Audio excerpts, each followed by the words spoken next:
जय माँ दुर्गा। दुर्गा सप्तशती प्रथम अध्याय प्रारंभ। पूर्वकाल में चित्रवंश में उत्पन्न सुरथ नामक एक राजा था, जो स्वारोचिष के काल में संपूर्ण जगत पर राज्य करता था। वो अपनी प्रजा की रक्षा अपने पुत्रों के समान करता था। उस समय जो राजा लोग प्रजा के विध्वंसक थे, वे उसके शत्रु हो गए। शक्तिशाली हथियारों से लैस उसने कोलों के विध्वंसक के साथ युद्ध लड़ा, लेकिन कोलों की छोटी सेना होने के बावजूद वह उनसे हार गया। फिर वह अपने शहर लौट आया और अपने देश पर शासन करने लगा। फिर उस महान राजा पर उन शक्तिशाली शत्रुओं ने हमला कर दिया। अपने ही नगर में शक्तिहीन राजा को उसके शक्तिशाली, दुष्ट और दुष्ट स्वभाव वाले मंत्रियों ने उसके खजाने और सेना से वंचित कर दिया। तत्पश्चात इस प्रभुता से वंचित होकर राजा शिकार के बहाने अकेले ही घोड़े पर सवार होकर घने जंगल में चला गया। राजा ने वहां मेधाओं का आश्रम देखा, जो द्विजों में श्रेष्ठ है, जहां जंगली जानवर रहते थे, जो शांत थे और ऋषि के शिष्यों से सुशोभित थे। ऋषि द्वारा सत्कार किए जाने पर सुरत ने कुछ समय महान ऋषि के आश्रम में घूमते हुए बिताया। तब आसक्ति से अभिभूत होकर वह विचार करने लगा, मैं नहीं जानता कि मेरे पूर्वजों द्वारा अच्छी तरह से सुरक्षित की गई तथा हाल ही में मैंने जिस राजधानी को त्याग दिया है, उसकी मेरे दुष्ट आचरण वाले सेवकों द्वारा धर्मपूर्वक रक्षा की जा रही है या नहीं। मैं नहीं जानता कि मेरे वीर और सदैव प्रसन्न रहने वाले प्रधान हाथी को, जो अब मेरे शत्रुओं के हाथों में पड़ गया है, क्या सुख मिलेगा। जो लोग मेरे निरंतर अनुयायी थे तथा जिन्होंने मुझसे अनुग्रह, धन और भोजन प्राप्त किया था, वे अब निश्चित रूप से अन्य राजाओं को श्रद्धांजलि देंगे। मैंने जो धन बड़ी सावधानी से इकट्ठा किया था, उसे वे निरंतर फिजूल खर्च करने वाले, अनुचित व्यय करने वाले लोग नष्ट कर देंगे। राजा निरंतर इन तथा अन्य बातों के बारे में सोच रहा था। ब्राह्मण के आश्रम के पास उसने एक व्यापारी को देखा और उससे पूछा, अरे, तुम कौन हो? तुम्हारे यहाँ आने का क्या कारण है? तुम क्यों शोक से पीड़ित तथा मन से उदास दिखाई दे रहे हो? राजा की मित्रतापूर्ण भावना से कही गई यह बात सुनकर व्यापारी ने आदरपूर्वक प्रणाम किया और राजा को उत्तर दिया। व्यापारी ने कहा, मैं एक धनी कुल में जन्मा हुआ समाधि नामक वणिक हूँ। मेरे पुत्र और पत्नी ने मुझे धन के लोभ से दुष्ट बना दिया है। मेरी पत्नी और पुत्रों ने मेरा धन हड़प लिया है और मुझे धनहीन कर दिया है। अपने विश्वस्त बंधुओं द्वारा निकाले जाने के कारण मैं दुखी होकर वन में आया हूँ। यहाँ रहते हुए मैं अपने पुत्रों, बंधुओं और पत्नी के अच्छे बुरे के विषय में कुछ भी नहीं जानता। इस समय उनके घर में कल्याण है या दुर्भाग्य, वे कैसे हैं, मेरे पुत्र अच्छे या बुरे जीवन जी रहे हैं। राजा ने कहा। व्यापारी ने कहा, तुम्हारा मन उन लोभी लोगों में क्यों आसक्त है, अर्थात तुम्हारे पुत्र, पत्नी आदि, जिन्होंने तुम्हारा धन हर लिया है। तुम्हारे कहने के साथ ही मेरे मन में भी यही विचार आया है। मैं क्या कर सकता हूँ? मेरा मन कठोर नहीं होता। जो लोग धन के लोभ में पिता के प्रति प्रेम और स्वामी तथा स्वजनों के प्रति आसक्ति त्याग कर मुझे घर से निकाल चुके हैं, उनके प्रति मेरा मन अत्यंत स्नेह रखता है। मैं जानता हूँ, फिर भी मैं नहीं समझ पाता। हे महान हृदय वाले राजा, यह कैसे हो सकता है कि मन निकम्मे स्वजनों के प्रति भी प्रेम करने लगता है? उनके कारण मैं भारी आहें भरता हूँ और उदास हो जाता हूँ। मैं क्या कर सकता हूँ, क्योंकि मेरा मन उन प्रेम करने वालों के प्रति कठोर नहीं होता। मार्कंडेय ने कहा। तब हे ब्राह्मण, महाजन और महाजन दोनों मिलकर महर्षि मेधा के पास गए और उनके योग्य आचरण का पालन करके बैठ गए और उनसे कुछ विषयों पर बातचीत करने लगे। राजा ने कहा, महाराज, मैं आपसे एक बात पूछना चाहता हूँ, कृपया उसका उत्तर दीजिए। बुद्धि के वश में न होने से मेरा मन डैक से ग्रसित है।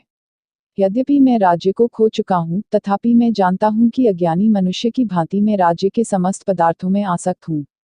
हे मुनिश्रेष्ठ, यह कैसे हो गया? इस वणिक को उसके बच्चों, पत्नी तथा सेवकों ने त्याग दिया है, तथा उसके अपने लोगों ने भी उसे त्याग दिया है, फिर भी वह उनके प्रति अत्यधिक स्नेह रखता है।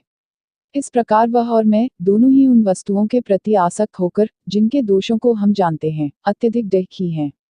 फिर ऐसा कैसे होता है कि यद्यपि हम जानते हैं, फिर भी यह मोह आ जाता है? यह मोह मुझे तथा उसे भी आ घेरता है, क्योंकि हम विवेक के प्रति अंधे हो चुके हैं। ऋषि ने कहा, महोदय, प्रत्येक प्राणी को इंद्रियों द्वारा बोधगम्य विषयों का ज्ञान होता है, तथा इंद्रिय का विषय उस तक विभिन्न तरीकों से पहुंचता है। कुछ प्राणी दिन में अंधे होते हैं, तथा कुछ रात में अंधे होते हैं। कुछ प्राणियों की दृष्टि दिन तथा रात दोनों में समान होती है।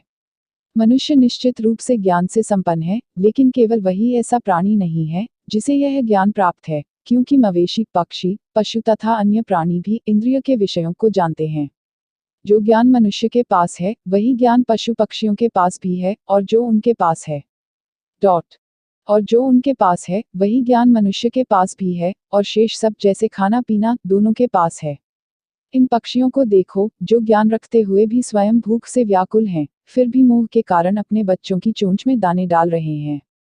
हे मनुष्यों में व्याघ्र, मनुष्य अपने बच्चों में सहायता के लोभ के कारण आसक्त रहते हैं। क्या तुम यह नहीं देखते?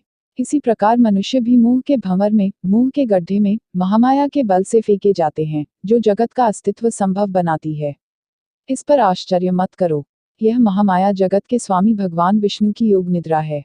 इन्हीं के द्वारा जगत मोहग्रस्त है। वस्तुतः वे भगवती महामाया ही बुद्धिमानों के मन को बलपूर्वक आकर्षित करके मोह में डाल देती हैं। वे ही इस चराचर संपूर्ण जगत की रचना करती हैं। वे ही हैं जो शुभ होने पर मनुष्यों को उनकी अंतिम मुक्ति के लिए वरदान देती हैं। वे परम ज्ञान हैं, अंतिम मुक्ति का कारण हैं, शाश्वत हैं, वे ही जन्म जन्मांतर के बंधन का कारण हैं और सभी प्रभुओं पर प्रभुता रखती हैं। राजा ने कहा, पूज्यवर, आप जिस देवी को महामाया कहते हैं, वह कौन है? वह कैसे उत्पन्न हुई और उसका कार्य क्षेत्र क्या है? उसका स्वरूप क्या है? वह कहाँ से उत्पन्न हुई? हे ब्रह्मवेताओं में श्रेष्ठ, वह सब मैं आपसे सुनना चाहता हूँ। ऋषि ने कहा, वह नित्य है, संपूर्ण ब्रह्मांड में अवतरित है, उसी से यह सब व्याप्त है। फिर भी वह अनेक रूपों में अवतरित होती है, यह बात मुझसे सुनो। जब वह देवताओं के प्रयोजनों को पूर्ण करने के लिए प्रकट होती है, तब वह नित्य होने पर भी संसार में जन्म लेती हुई कही जाती है। कल्प के अंत में जब सारा ब्रह्मांड एक सागर प्रलय के जल सहित हो गया था और आराध्य भगवान विष्णु शेषनाग पर लेटकर निद्रा में लीन हो गए थे, तब भगवान विष्णु के कानों के मेल से उत्पन्न हुए दो भयंकर असुरों मधु और कैटभ ने ब्रह्मा को मारने का प्रयत्न किया। प्राणियों के पिता ब्रह्मा विष्णु की नाभि से निकले हुए कमल में बैठे थे। उन दोनों भयंकर असुरों और जनार्दन को सोया हुआ देखकर और हरि को जगाने के उद्देश्य से ब्रह्मा ने एकाग्र मन से हरि के नेत्रों में स्थित योग निद्रा की स्तुति की। देदीप्यमान भगवान ब्रह्मा ने भगवान विष्णु की अतुलनीय देवी योग निद्रा की स्तुति की, जो ब्रह्मांड की रानी की पालनहार, पालन और प्रलय दोनों का कारण है। ब्रह्मा ने कहा, आप स्वाहा और स्वधा हैं। आप वास्तव में वसतकार और स्वरा की मूर्त रूप हैं। आप अमृत हैं। हे शाश्वत और अविनाशी, आप 3 गुना मंत्र के मूर्त रूप हैं। आप आदि मात्रा हैं, हालांकि शाश्वत हैं। आप वास्तव में वह हैं जिसे विशेष रूप से नहीं कहा जा सकता है। आप सावित्री हैं और देवों की सर्वोच्च माता हैं। तुम्हारी ही इस जगत को धारण करने की शक्ति है, तुम ही से इस जगत की रचना होती है। हे देवी, तुम ही से इसकी रक्षा होती है और तुम ही अंत में इसका भक्षण करती हो।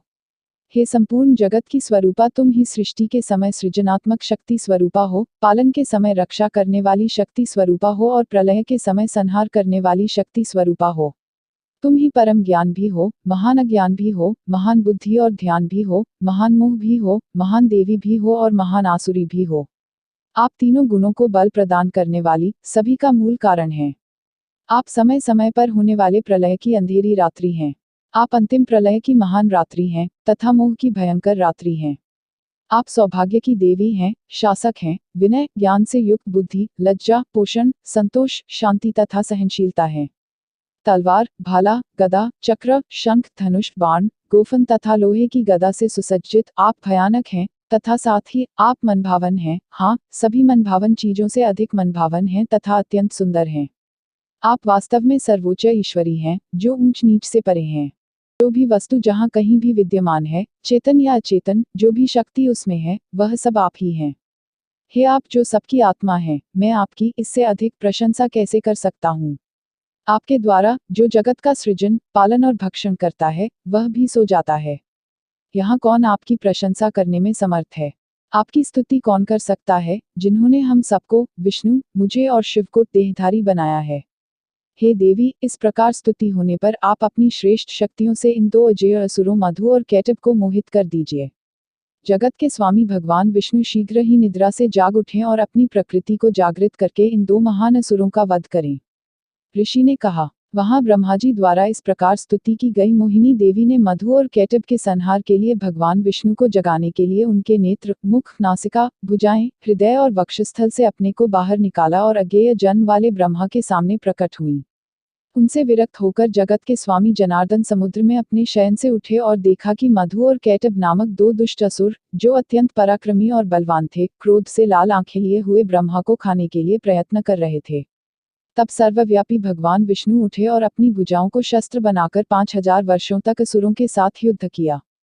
तब असुर अपनी अत्यंत शक्ति से उन्मत्त होकर और महामाया से मोहित होकर भगवान विष्णु से बोले, आप हमसे वर मांगिए। भगवान विष्णु ने कहा, यदि तुम मुझसे संतुष्ट हो तो तुम दोनों को अब मेरे द्वारा मार डाला जाना चाहिए। यहाँ किसी अन्य वरदान की क्या आवश्यकता है, मुझे तो बस इतना ही करना है। ऋषि ने कहा। इस प्रकार मोहित हुए उन दोनों असुरों ने जलरूपी संपूर्ण पृथ्वी को देखकर कमल नेत्र भगवान से कहा, जहाँ पृथ्वी जल से भरी न हो वहाँ हमारा वध करो। ऋषि ने कहा, ऐसा ही हो, कहकर शंख चक्र और गदा धारण करने वाले भगवान विष्णु ने उन दोनों को अपनी कमर पर धारण कर लिया और वहां अपने चक्र से उनके सिर काट डाले। इस प्रकार ब्रह्मा द्वारा स्तुति करने पर वे महामाया स्वयं प्रकट हुई। अब पुनः इस देवी की महिमा सुनो। मैं तुमसे कहता हूँ, यहाँ मार्कंडेय पुराण में सावर्णी मनु के काल में वर्णित देवी महात्म्य का मधु और कैटब का वध नामक प्रथम अध्याय समाप्त होता है।